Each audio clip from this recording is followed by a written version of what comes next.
ब्राह्मण तो क्या, चाहे वो क्षत्रिय हो चाहे वो वैश्य हो, सबके लिए ये अभक्ष्य भक्षण वर्जित है, क्योंकि इनको खाने के बाद में बुद्धि फिर ऐसी ही हो जाती है। ध्यान रखिएगा, जैसा हम खाते हैं पीते हैं वैसा ही हमारा भाव और स्वभाव हो जाता है। इसलिए खान पान के ऊपर महाराज बहुत ध्यान देने की आवश्यकता है, बहुत ध्यान देने की जरूरत है। लेकिन ब्राह्मण को भी क्योंकि श्राप लगा है, इसलिए कहीं कहीं ये श्राप दिखाई देता है। आप कुछ इलाके ऐसे हैं जहां अभक्ष्य भक्षण, एक बार हम एक जगह कथा करने गए तो उनके पुरोहित जी लेते थे।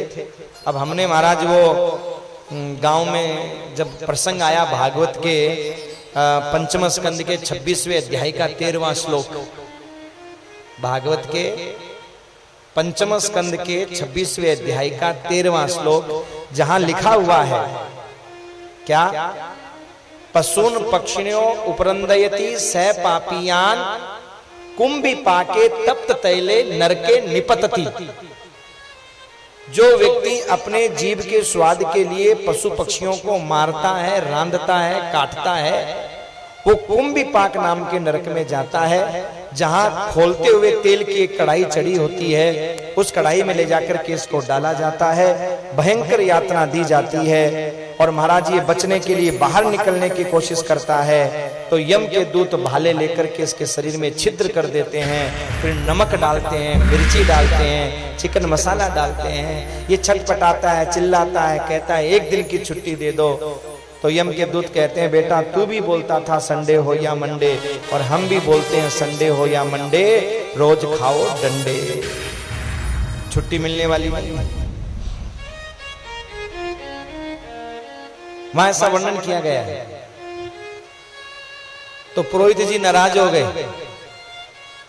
वहां बड़ी भारी भीड़ थी महाराज, वो भी लाइव था कार्यक्रम। पुरोहित जी नाराज हो गए।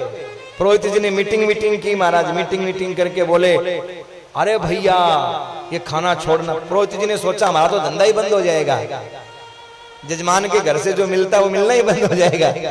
अगर जजमान सुधर गए सारे के सारे तो फिर तो पुरोहित जी को मिलेगा कहां से। तो पुरोहित जी ने मीटिंग की ईटिंग के सिलसिले में और कहा जजमान इन बातों में मत आ जाना, हमारे यहाँ को तो प्रसिद्ध खाना यही है, ऐसे करके। तो हमने कहा देखो भाई जजमान बात ऐसी है, मानना नहीं मानना तुम्हारी मर्जी है, लेकिन भागवत में कहाँ क्या लिखा है ये बताना हमारा धर्म है। चाहे वो सुनने वाले को अच्छा लगे या बुरा लगे, चाहे वो माने या नहीं माने। आप कहोगे अगर वो नहीं मानेगा तो बताने में फायदा क्या है। तो सजनों ये हमारा कर्तव्य है, ध्यान रखिएगा। हमारे गुरुजी ने एक बहुत अच्छी बात कही कि बेटा देखो भागवत के अंदर जो प्रमाणित बातें हैं, जो वास्तविक बातें हैं, वो बताना बहुत आवश्यक होता है। सामने वाला माने नहीं माने ये उसके ऊपर होता है, तुम्हें दोष नहीं है, पर नहीं बताओगे तो दोष तुम्हें लगना है। कारण उदाहरण देते हैं, बहुत अच्छा उदाहरण दिया हमारे गुरुदेव ने कि एक बार 50 आदमी एक नाव पे सवार हुए। एक नाविक उस नाव को लेकर के जा रहा था, रास्ते में भंवर आ गई। भंवर समझते हो ना, भयंकर तूफान, एकदम गोल गोल आती है भंवर। तो दूर से जब भंवर को आते हुए देखा तो नाविक ने उन 50 लोगों से कहा कि भैया अब बचना मुश्किल नहीं नामुमकिन है, तुम लोगों को तैरना आता है।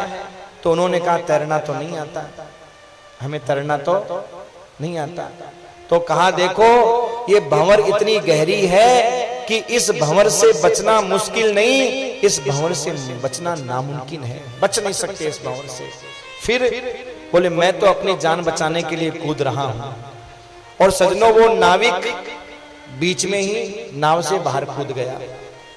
तूफान इतना तेज था कि नाव डूबी और नाविक भी डूब गया, क्योंकि उससे वो भी नहीं बच पाया।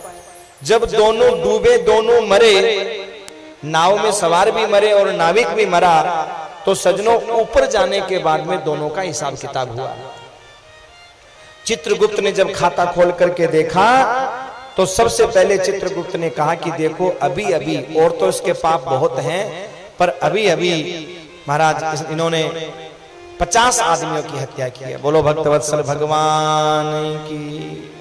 सब्सक्राइब करें हमारे YouTube चैनल साधना गोल्ड को और पाएं वीडियो सबसे पहले।